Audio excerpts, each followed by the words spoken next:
Hello बच्चों, स्वागत है आप सभी का इंडिया की नंबर 1 ऑनलाइन कोचिंग एंट्री में। और मैं हूं आपका रीजनिंग फैकल्टी सुमित कुमार। तो देखो बच्चों, आज मैं आपके सामने एसएससी सीपीओ 9 दिसंबर 2019 के कुछ क्वेश्चंस लेकर आया हूं और मैं आपको सॉल्व करके ये बताऊंगा उस क्वेश्चन में कि बच्चों हम जब एग्जामिनेशन हॉल में जाते हैं, हमारे सामने पेपर आता है, तो उस पेपर में यानी कि आपके रीजनिंग में मैं बात करूँगा कि रीजनिंग में आपके कुछ क्वेश्चन ऐसे होते हैं जिसे आप देख के ईजिली टिक कर सकते हो, ठीक है। और वो क्वेश्चन वाकई में लेंदी होते हैं, बच्चे उसमें अपना टाइम किल करते हैं, ठीक है। तो चलो बच्चों, मैं आपको यहाँ पे यही बातें आज सिखाने वाला हूँ और इससे फ़ायदा आपको क्या मिलेगा बच्चों कि आप इस टाइम को, अगर आप ये चीज़ें सीख जाते हो तो इस टाइम को क्या कर पाओगे, जो टाइम में आपने 1 सेकंड में क्वेश्चन सॉल्व किया, बचे हुए टाइम को कहाँ यूटिलाइज करोगे अपने अदर सेक्शन में, मैथ्स में, इंग्लिश में, जीएस में, ठीक है बच्चों।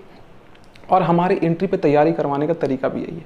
हम आपके बेसिक से लेकर एडवांस लेवल तक कंप्लीट कराते हैं, मतलब बिल्कुल जीरो से आपको स्टार्ट करते हैं और आपके सारे कोर्स कंप्लीट कराने के बाद आपको पेपर अटेम्प्ट करना भी सिखाते हैं, ठीक है, कि आप पेपर कैसे अटेम्प्ट करोगे। यानी कि आप, और अगर ज़रूरत पड़ी तो हर टॉपिक में हम ऐसे वैसे ट्रिक्स भी आपसे शेयर करते रहते हैं। तो चलो बच्चों, हम आपको दिखाते हैं कि भाई आपको ये क्वेश्चन कैसे करने हैं। तो देखो, मैंने ऊपर क्वेश्चन नंबर 1 लिखा है, नीचे क्वेश्चन नंबर 2। मैं क्वेश्चन नंबर 2 को पहले से सॉल्व करता हूँ। क्यों बच्चों? क्योंकि भाई अगर मैं इसे सॉल्व कर लूँगा थोड़ा स्पेस बचेगा, फिर पीछे करते हैं। अब देखो, बोला है विश टू साइन, ध्यान देना, बोल रखा है which two sign need to be interchange to make the following equation correct. भाई अब इक्वेशन है आपका ये, ठीक है, इसे करेक्ट करना है और इन चारों में से कौन से साइन है जिसे हम आपस में इंटरचेंज करेंगे तो आपका इक्वेशन सही करेक्ट हो जाएगा। अब देखो, अगर हम 15-15 सेकंड भी लगाते हैं ना कैलकुलेशन करने में, तो भाई अगर 4 ऑप्शन हैं तो चेक करते करते मुझे 45 to 60 सेकंड लग जाने हैं, ठीक है, 1 मिनट बर्बाद हो जाना है एक ही क्वेश्चन पे। लेकिन हम इस क्वेश्चन को सिर्फ और सिर्फ 2 से 3 सेकंड में करेंगे। ध्यान देना कैसे बच्चों। सबसे पहली बात कि उस ऑप्शन को चेक ही नहीं करना है जिसमें डिवीजन है ही नहीं। डिवीजन नहीं था, मैंने इसे चेक नहीं कर रहा है, अभी चेक नहीं कर रहा हूँ, आगे देखते हैं। अब मैंने बोला कि बी, ऑप्शन बी है, मल्टीप्लाई है, डिवाइड है, मतलब भाई मल्टीप्लाई की जगह क्या आएगा, डिवाइड। क्या डिवाइड यहाँ आने पे पूरी तरह से डिविजिबल होगा 5-6 से? नहीं होगा, चेक नहीं कर रहे हैं। डिवीजन और प्लस, तो भाई प्लस की जगह क्या, अगर मैं डिवीजन लाता हूँ तो 4 को ये पूरी तरह से डिवाइड करेगा 5? नहीं कर रहा, इसे भी चेक नहीं कर रहे हैं। पॉइंट में आंसर आएगा, फ्रैक्शन में आएगा, मुझे वो नहीं चाहिए। अब आते हैं डिवीजन और माइनस, माइनस की जगह डिवीजन, हाँ हो गया, यही हमारा आंसर है, ठीक है। चेक करते हैं, देखो कैसे, 32 डिवाइड 8, और भाई डिवाइड की जगह क्या आ गया, -4 plus 5 multiply 6 is equal to 30। अब बच्चों से डिवाइड किया, 32 को डिवाइड 8 से किया, 4 पूरी तरह डिविजिबल हो रहा है, -4 प्लस 5 इंटू 6। अब देखो मल्टीप्लाई हम करेंगे भाई, क्योंकि पहले हमने डिवाइड कर दिया, पॉडमास का रूल लगाया, ब्रैकेट था नहीं, ऑफ था नहीं, डिवाइड कर दिया। मल्टीप्लाई करेंगे तो हो जाएगा 30 प्लस 4, और ये 30 के बाद इस तरफ से यहाँ लिखा मैंने +4, ये 4, ये फिर -4। अब यहाँ पे कुछ नहीं है तो प्लस है, +4 -4 कैंसिल, बच गया क्या, 30 इज इक्वल टू 30, यानी LHS is equal to RHS। तो हमारा आंसर क्या हो गया बच्चों इसमें, 30। आई होप आप लोग को ये बात समझ आई होगी। अब देखो हमने क्या किया, मैंने बोला भाई कि मल्टीप्लाई और प्लस वाले साइन को पहले चेक ही नहीं करना, मैंने चेक नहीं किया। फिर मैंने बोला मल्टीप्लाई और डिवीजन, बस हमें डिवीजन वाले साइन को पहले चेक करना, जिसमें भी डिवीजन दिखे। तो मैंने बोला मल्टीप्लाई चेंज होगा डिवीजन से, डिवीजन चेंज होगा मल्टीप्लाई से। मैंने देखा भाई मल्टीप्लाई, यहाँ डिवीजन आएगा, लेकिन 5 को पूरे तरीके से 6 डिवाइड नहीं कर पाएगा, चेक नहीं कर रहे पहले। फिर इस पे आए मल्टीप्लाई और प्लस, प्लस की जगह सॉरी डिवीजन और प्लस, तो प्लस की जगह क्या आ गया, डिवीजन। अब भाई 4 को भी 5 पूरी तरह से डिवाइड नहीं करेगा, पॉइंट में आंसर आएगा 0.20, नहीं कर रहे हैं। अब आ गया इसमें डिवीजन और माइनस, तो मैंने देखा माइनस को चेंज अगर करूं डिवीजन से, यहाँ पे डिवीजन ले आऊँ मैं, तो 32 को पूरे तरीके से 8 डिविजिबल कर देगा 4 टाइम्स में। बस यही हमारा आंसर था, टिक कर दिया, चेक भी कर लिया आपके सामने, ठीक है।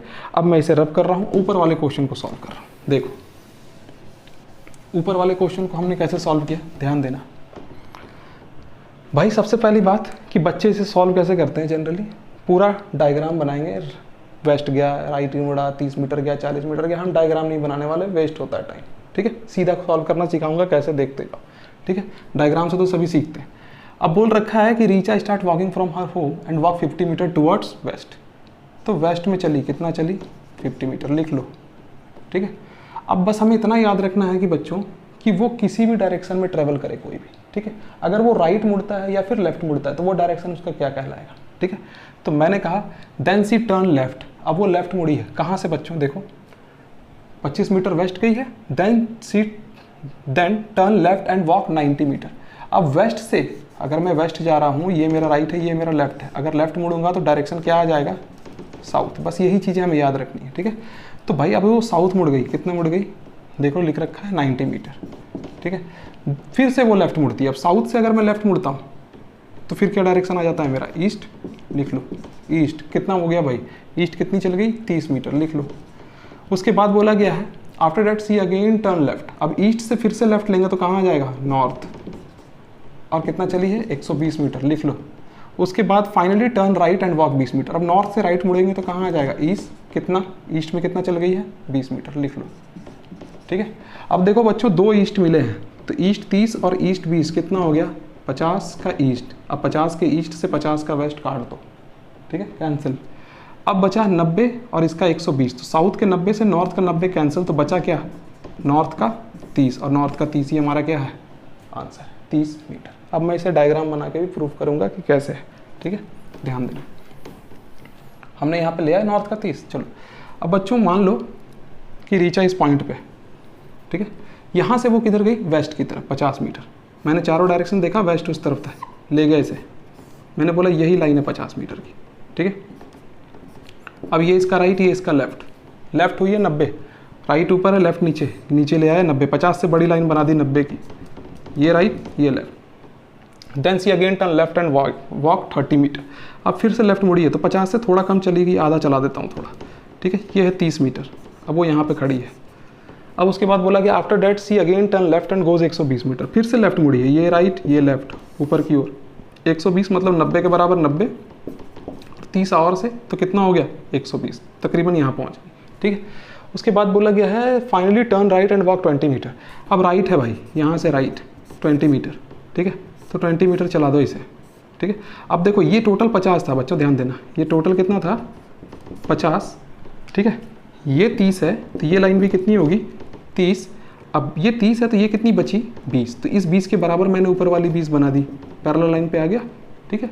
अब बच्चों क्या बोला गया है कि भाई अब वो कितनी दूर है, कहाँ से, then how far is she from her home and which direction to her home. भाई होम तो उसका यही था, यहाँ से उसने स्टार्ट किया था, ठीक है। अब डायरेक्शन अगर पूछे तो ऊपर की तरफ कौन सा है डायरेक्शन, ये वाला डायरेक्शन, नॉर्थ। और कितनी दूरी पे है, जब ये 20 है ये भी 20 है तो ये 30 है तो ये भी कितना होगा 30, तो नॉट 30। तो बच्चे आप इतना डायग्राम बनाओगे तब जाकर के इसका आंसर दोगे और सीधा ये करोगे, अपना आंसर करोगे, ठीक है। तो कहने का मतलब है टाइम बचाना है, सीखना पड़ेगा, ठीक है। थोड़ा एफर्ट लगा दो एग्जाम के पहले, क्या फ़र्क पड़ता है। मान लो कि अगर इस तरह से आपको सॉल्व करने में क्वेश्चन, ठीक है, ये है SSC CGL 3 मार्च 2020 को पूछा गया है सेकंड सिटिंग में, और इसमें लिखा गया है कि एक विशिष्ट भाषा में, बच्चों इंग्लिश में भी लिख दिया है मैंने और हिंदी में भी, एक विशिष्ट भाषा में भाई लार्वा को क्या कहा जाता है 15 यानी 15 1 9 5 1 2, और आपसे इंसेक्ट का पूछ लिया है कि इसे हम क्या कहेंगे, ठीक है बच्चों। तो सबसे पहली बात कि इसने हमसे पूछा है कि भाई लार्वा का कोड इसने दे दिया और इंसेक्ट का पूछा है, तो आपको सबसे पहले ये जान लेना है कि कोडिंग डिकोडिंग में हमारे 3 बेसिक चीज़ें हैं जो हमें क्वेश्चंस में आगे काम देती हैं। पहला कि भाई हर लेटर का हमें ऑर्डर याद होना चाहिए, दूसरा कौन सा लेटर किसके अपोजिट हमें पता होना चाहिए, और तीसरा हमें वॉल और कॉन्सोनेंट यानी कि स्वर और व्यंजन के बारे में भी पता होना चाहिए, कौन से लेटर हमारा स्वर है और बचे हुए कौन से लेटर हमारे व्यंजन है, और जो स्वर है उनका ऑर्डर क्या है, ठीक है। जैसे ए हमारा स्वर है तो उसका ऑर्डर क्या है 1 ई का 2 आई का 3, इसी तरह से।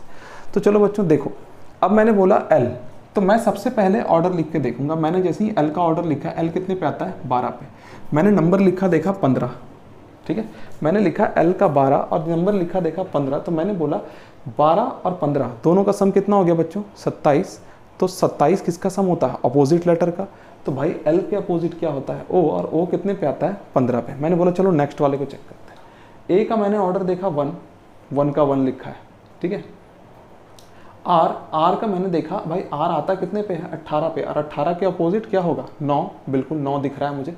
तो एक बात तो पता चल गई कि ये अपोजिट चल रहा है, लेकिन फिर इसने ए का ऑर्डर क्यों लिखा, ठीक है। बीच में जो इसने ए का ऑर्डर क्यों लिखा है, इसके अपोजिट को लिखना चाहिए था जो कि कितना होता है 26।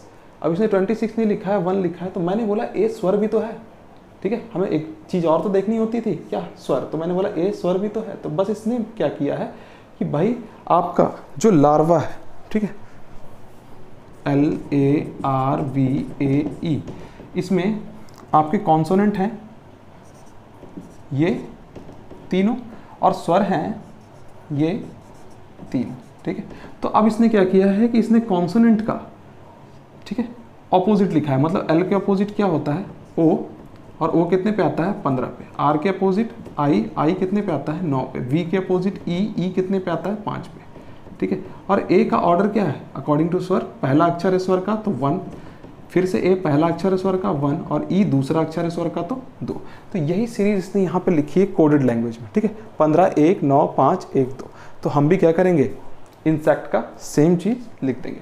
तो देखो बच्चों आई, ए ई आई, आई हमारा क्या है स्वर। अब स्वर आई है तो कितने पे आता है 3 पे, ऑर्डर ही तो लिखना है।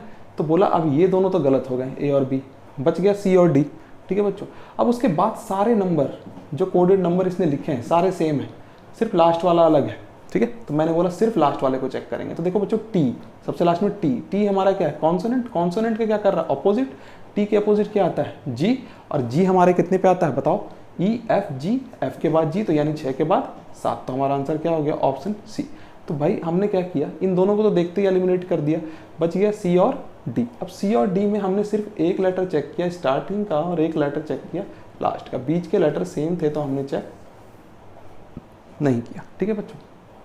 तो ये था हमारा पहला क्वेश्चन जिसे हमने कैसे आइडेंटिफाई किया। मैंने बोला भाई एल और मैंने देखा 15, तो 12 के 15 क्या होता है अपोजिट, टू अपोजिट लेटर का सम हमेशा कितना होता है 27 होता है, ठीक है। और एल के अपोजिट क्या आता है ओ, ओ पे क्या आता है 15, ठीक है। तो इस तरह से हमने क्या किया इसे आइडेंटिफाई किया कि भाई ये एक तो अपोजिट चल रहा है, जितने कॉन्सोनेंट है अपोजिट चल रहे हैं और जितने वॉल्स हैं उनका ऑर्डर लिखा जा रहा है, ठीक है। तो हमने भी उसे इसी तरीके से सॉल्व कर दिया। तो चलो बच्चों आते हैं अपने दूसरे क्वेश्चन पे। दूसरे क्वेश्चन में देखो बच्चों ये डायरेक्शन एंड डिस्टेंस का क्वेश्चन है, एसएससी सीपीओ 9 दिसंबर 2019 को पूछा गया है। और इस क्वेश्चन को मैं आपको करना सिखाऊंगा बिल्कुल 2 से 4 सेकंड के अंदर, ठीक है। तो आप देखो कैसे इस सवाल को सॉल्व करेंगे। सबसे पहली बात कि बच्चों ये डायरेक्शन का सवाल है, मैंने आपको बता रखा है डायरेक्शन के क्वेश्चन में अब हमें डायग्राम बनाने की जरूरत नहीं है, ठीक है। बहुत ही गिने चुने सवाल होते हैं इसमें डायग्राम बनेगा। अब मैं वो भी सवाल आपको बताऊंगा। तो इस सवाल में तो बिल्कुल भी डायग्राम बनाने की जरूरत नहीं है। तो हमने क्या करना है, हमें सबसे पहले बच्चों आपको ये देखना है ये जा किस डायरेक्शन में रहा है नॉर्थ। तो भाई लिख लो नॉर्थ, नॉर्थ में कितना गया है ये उसे भी उतार लो 10 किलोमीटर, लिख लिया 10 किलोमीटर। अब नॉर्थ में जाने के बाद ये राइट टर्न लिया है, ठीक है। राइट टर्न लेने का मतलब है बच्चों कि अगर मैं नॉर्थ में जा रहा हूँ और राइट टर्न लेता हूँ तो मेरा फेस किस तरफ आ जाएगा। अगर मैं नॉर्थ में जा रहा हूँ राइट टर्न ले लूँ तो किधर देखूंगा आप ईस्ट में, लिख लो ईस्ट। कितना है बच्चों 8, ठीक है। वो फिर से राइट टर्न लेता है, ईस्ट से राइट टर्न लेंगे तो किधर आ जाएंगे साउथ, लिख लो साउथ में कितना 6। और फिर से राइट टर्न लेंगे, अब साउथ से राइट टर्न लेंगे तो बच्चों हो जाएगा वेस्ट, वेस्ट कितना है 5। अब नॉर्थ और साउथ सीधी रेखा है, ईस्ट और वेस्ट सीधी रेखा है, ठीक है। इसे कैलकुलेट कर लो। तो भाई नॉर्थ और वेस्ट साउथ में हमने देखा 4 का अंतर, 4 किसका ज़्यादा है नॉर्थ का, तो लिख दो 4 किलोमीटर नॉर्थ। और ईस्ट और वेस्ट में अंतर है लिया हमने तो ईस्ट का अंतर आया 3 किलोमीटर ज़्यादा का, ठीक है। तो ईस्ट 3 किलोमीटर मिल गया, नॉर्थ 3 किलोमीटर, नॉर्थ हमें मिल गया 4 किलोमीटर। अब बात समझना बच्चों ध्यान से, अब ये दोनों ही रेखाएं जो हैं ये 90 डिग्री का कोण बनाएंगी, ठीक है। जैसे अगर मैं ईस्ट के लिए एक रेखा दूं यहाँ से यहाँ तो ये है 3, ठीक है, और एक नॉर्थ दे दूं और ये कितनी है 4। तो जब भी कोई ऐसा कंडीशन बनता है कि हमें ईस्ट और नॉर्थ या फिर साउथ और आपका वेस्ट कुछ ऐसा बच जाता है, ठीक है, तो उस केस में हमें क्या करना होता है बच्चों, उस केस में हमें सीधा ट्रिपलेट याद रखना है कि 3 और 4 मिलकर क्या बनाते हैं 5 बनाते हैं, 6 और 8 मिलकर क्या बनाते हैं 10 बनाते हैं। तो बस देखो ये बच्चों हमारा क्या है बेस, ये हमारा क्या है परपेंडिकुलर, चाहिए हमें क्या हाइपोटेन्यूज। हाइपोटेन्यूज के लिए हम क्या करते हैं बेस का स्क्वायर प्लस परपेंडिकुलर का स्क्वायर अंडर रूट। तो बेस का स्क्वायर कितना हो गया 9, परपेंडिकुलर का स्क्वायर कितना हो गया 16, अंडर रूट में कितना आ गया 25, जब ब्रेक किया तो क्या आ गया 5।